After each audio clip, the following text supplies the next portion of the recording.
नमस्कार दोस्तों study online 24 में आपका स्वागत है। तो दोस्तों, अगर अभी तक अपने चैनल को सब्सक्राइब नहीं किया है तो सब्सक्राइब कर लीजिए। अभी हम लोग देखेंगे संविधान के कुछ महत्वपूर्ण अनुच्छेद जो आपके एग्जाम में पूछे जाते हैं। तो आइए शुरू करते हैं।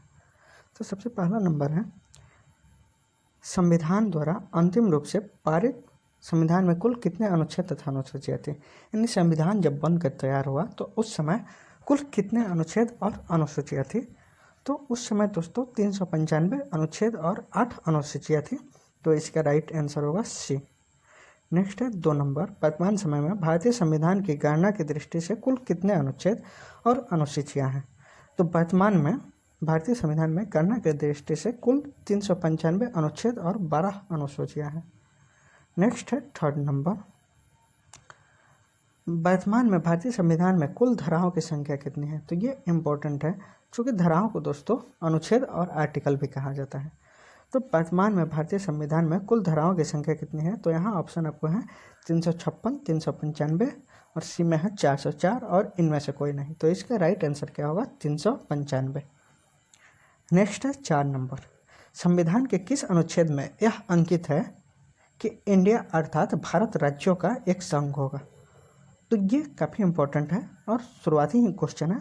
तो यहाँ भी आपको 4 ऑप्शन दिए गए हैं, आर्टिकल 1, आर्टिकल 2, आर्टिकल 3 और आर्टिकल 4। तो इसका जो राइट आंसर होगा आर्टिकल 1 होगा। क्या होगा, आर्टिकल 1। नेक्स्ट है 5 नंबर, संविधान के अनुच्छेद 1 में भारत को क्या कहा गया है। तो ये भी इम्पोर्टेंट है कि संविधान के अनुच्छेद 1 में भारत को क्या कहा गया है।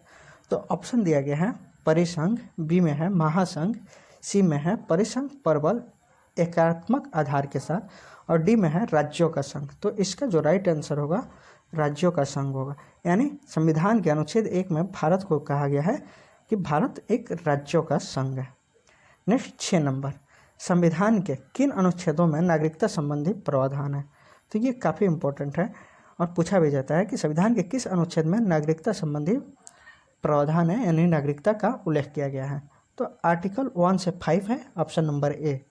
ऑप्शन नंबर बी में दिया है 5 से 11, फिर सी में दिया है 12 से 35 और डी में दिया है 36 से 51। तो इसका जो राइट आंसर होगा 5 से 11, यानी नागरिकता संबंधी प्रावधान किस में दिए गए हैं।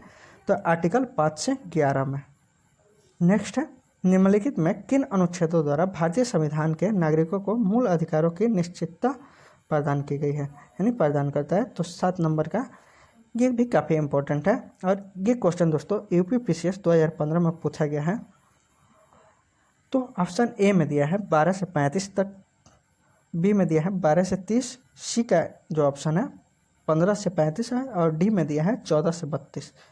तो मूल अधिकारों की निश्चितता प्रदान करता है। तो इसका राइट आंसर होगा 12 से 35। नेक्स्ट 8 नंबर है, तो नौकरियों तथा शैक्षिक संस्थाओं में समाज के कमजोर वर्ग के लिए आरक्षण उपलब्ध कराने के लिए केंद्र सरकार संविधान में कौन सा अनुच्छेद अधिकार प्रदान करता है। तो ये काफ़ी इंपॉर्टेंट है कि नौकरियों तथा शैक्षणिक संस्थाओं में समाज के कमजोर वर्ग के लिए आरक्षण उपलब्ध कराने के लिए केंद्र सरकार ने संविधान को कौन सा अधिकार प्रदान किया है। तो यहाँ आपको 4 ऑप्शन दिए गए हैं। ऑप्शन ए में है आर्टिकल 14, फिर बी में है आर्टिकल 16, सी में है आर्टिकल 17 और डी में है आर्टिकल 23। तो इसका जो राइट आंसर होगा आर्टिकल 16, यानी ऑप्शन नंबर बी। नेक्स्ट है 9 नंबर, भारत के संविधान में निम्नलिखित में कौन सा अनुच्छेद अस्पृश्यता का उन्मूलन करता है। तो दोस्तों अस्पृश्यता का अर्थ क्या होता है, छुआछूत, यानी छुआछूत को समाप्त करने की करता है, किसी भी रूप में इसके आचरण का निषेध करता है। तो ये भी काफ़ी इंपॉर्टेंट है। तो ये भी दोस्तों देखिए यूपीपीसीएस 2015 का क्वेश्चन है। तो यहाँ 4 ऑप्शन है, आर्टिकल 15, आर्टिकल 16, आर्टिकल 17 और आर्टिकल 18। तो अस्पृश्यता का अंत यानी छुआछूत का अंत जो करता है आर्टिकल 17 है। कौन सा आर्टिकल है, आर्टिकल 17। और आर्टिकल 18 में है दोस्तों उपाधियों का अंत। नेक्स्ट 10 नंबर है, तो 10 नंबर में क्वेश्चन दिया है दोस्तों, भारतीय संविधान का कौन सा अनुच्छेद राष्ट्रपति के पद के लिए पुनर्निर्वाचन की योग्यताएं निर्धारित करता है। तो ये भी काफ़ी इंपॉर्टेंट क्वेश्चन है दोस्तों और ये पूछा भी गया है। तो दोस्तों यहाँ दिया है, ये क्वेश्चन छत्तीसगढ़ पीसीएस में पूछा गया है। तो भारतीय संविधान के कौन सा अनुच्छेद राष्ट्रपति के लिए पुनः निर्वाचन की योग्यता निर्धारित करता है? तो आर्टिकल 57। कौन सा? आर्टिकल 57। नेक्स्ट है 11 नंबर, भारतीय संविधान के किस अनुच्छेद के तहत भाषण एवं अभिव्यक्ति की स्वतंत्रता के अधिकार की गारंटी दी गई है? तो ये भी काफ़ी इंपॉर्टेंट है और देखिए एसएससी में पूछा गया। तो भारतीय संविधान के किस अनुच्छेद के अंतर्गत भाषण एवं अभिव्यक्ति की स्वतंत्रता का अधिकार की गारंटी दी गई है?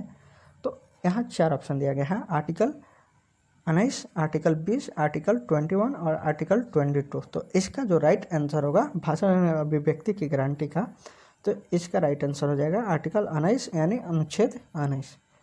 नेक्स्ट 12 नंबर देखते हैं। तो 12 में है, भारतीय संविधान के किस अनुच्छेद में प्रेस की स्वतंत्रता दी गई है? तो ये भी काफ़ी इंपॉर्टेंट है और देखिए दोस्तों छत्तीसगढ़ पीसीएस में पूछा गया और पूछा भी जाता है। तो भारतीय संविधान के किस अनुच्छेद में प्रेस की स्वतंत्रता दी गई है? तो ऑप्शन आपको यहाँ है, ऑप्शन नंबर ए में है आर्टिकल 14, आर्टिकल 25, आर्टिकल 21A और आर्टिकल 19A यानी 1। तो इसका जो राइट आंसर होगा डी होगा। क्या होगा? डी, यानी आर्टिकल 19 में प्रेस की स्वतंत्रता का उल्लेख किया गया है। नेक्स्ट है, मौलिक अधिकारों के अंतर्गत कौन सा अनुच्छेद बच्चों के शोषण से संबंधित है? तो ये भी काफ़ी इंपॉर्टेंट है कि मौलिक अधिकारों में वह कौन सा अनुच्छेद है जो बच्चों के शोषण से संबंधित है? तो यहाँ 4 ऑप्शन है, आर्टिकल 17, आर्टिकल 19, आर्टिकल 23 और 24। तो इसका जो राइट आंसर होगा आर्टिकल 23 और ये यूपीपीसीएस 2005 का क्वेश्चन है दोस्तों। नेक्स्ट देखते हैं 14 नंबर, भारतीय संविधान के किस अनुच्छेद में अल्पसंख्यकों के हितों के संरक्षण की व्यवस्था है? तो ये भी काफ़ी इंपॉर्टेंट है कि किस अनुच्छेद में अल्पसंख्यक के हितों के संरक्षण की व्यवस्था की गई है? तो यहाँ 4 ऑप्शन है, आर्टिकल 32, आर्टिकल 29, आर्टिकल 19 और आर्टिकल 14। तो दोस्तों इसमें जो है अल्पसंख्यक के हितों के संरक्षण की व्यवस्था की गई है, तो उसका व्यवस्था जो किया गया आर्टिकल 29 में किया गया है। किस में किया गया है? आर्टिकल 29 में। नेक्स्ट है 15 नंबर, कौन से अनुच्छेद के अंतर्गत भारत का सर्वोच्च न्यायालय नागरिकों के मौलिक अधिकारों की रक्षा करता है?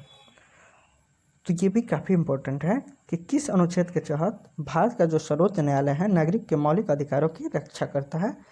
तो इसका जो राइट आंसर होगा दोस्तों आर्टिकल 32 होगा। कौन सा होगा? आर्टिकल 32। और आर्टिकल 32 को संवैधानिक उपचारों का अधिकार भी कहा जाता है। नेक्स्ट है 16 नंबर, तो भारतीय संविधान के किस अनुच्छेदों में राज्य के नीति निर्देशक तत्वों का उल्लेख किया गया है? तो यहाँ 4 ऑप्शन दिए गए हैं, आर्टिकल 33 से 46 तक है, बी में दिया गया है 34 से 48 तक, फिर सी में ऑप्शन दिया गया है 36 से 51 तक और डी में ऑप्शन जो दिया गया है 37 से 52 तक।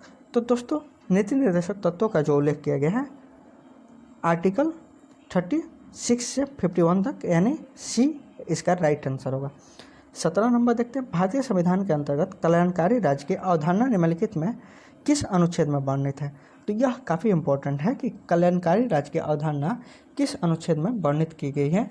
तो इसका जो राइट आंसर होगा दोस्तों बी होगा, यानी 39 में। नेक्स्ट 18 नंबर देखते हैं।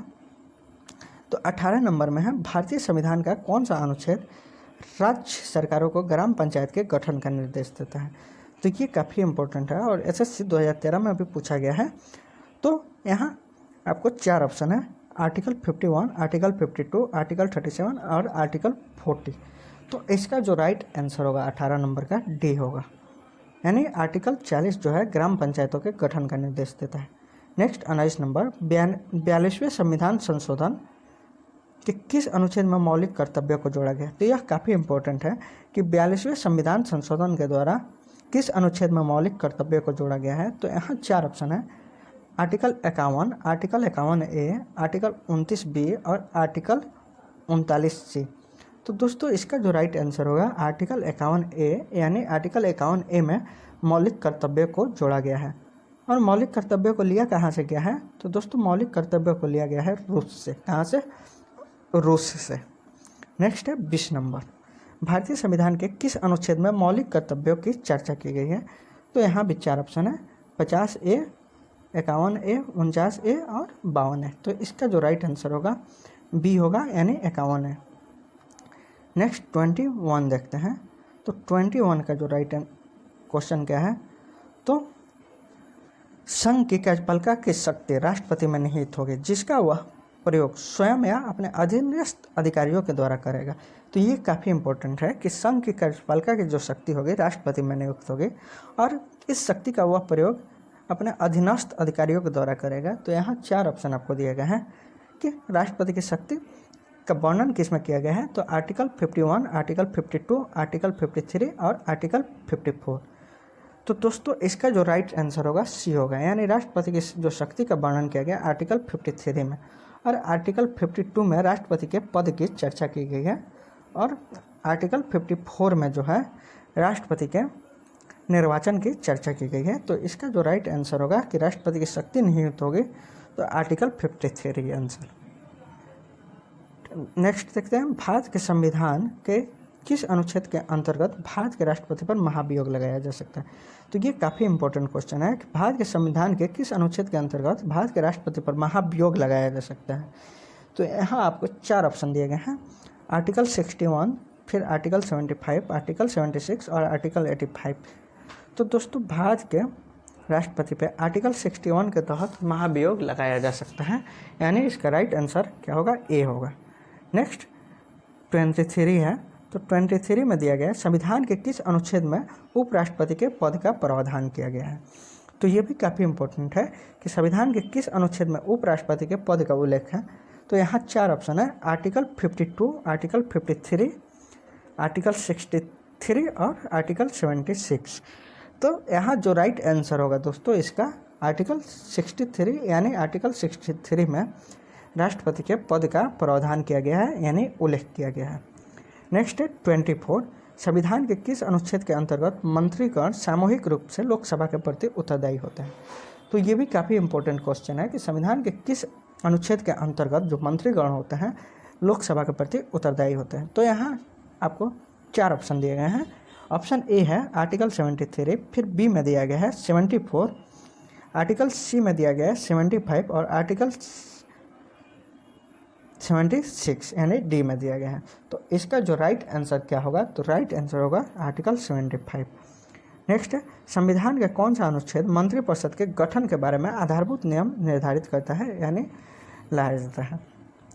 तो इसका जो राइट आंसर होगा आर्टिकल 75 होगा। क्या होगा, आर्टिकल 75। नेक्स्ट देखते हैं 26 नंबर, तो भारत के महान्यायवादी की नियुक्ति के संबंध में कौन सा अनुच्छेद सही है। तो ये भी काफ़ी इंपॉर्टेंट है। तो यहाँ 4 ऑप्शन आपको मिल रहे हैं, आर्टिकल 53, आर्टिकल 63, आर्टिकल 76 और आर्टिकल 79।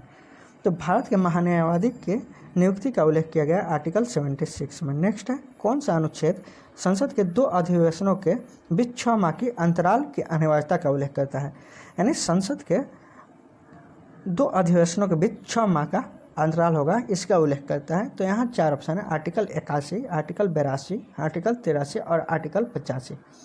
तो इसका जो राइट आंसर होगा आर्टिकल 85, यानी आर्टिकल 85 में यह उल्लेख किया गया है कि संसद के 2 अधिवेशनों के बीच 6 माह का अंतराल हो सकता है। नेक्स्ट है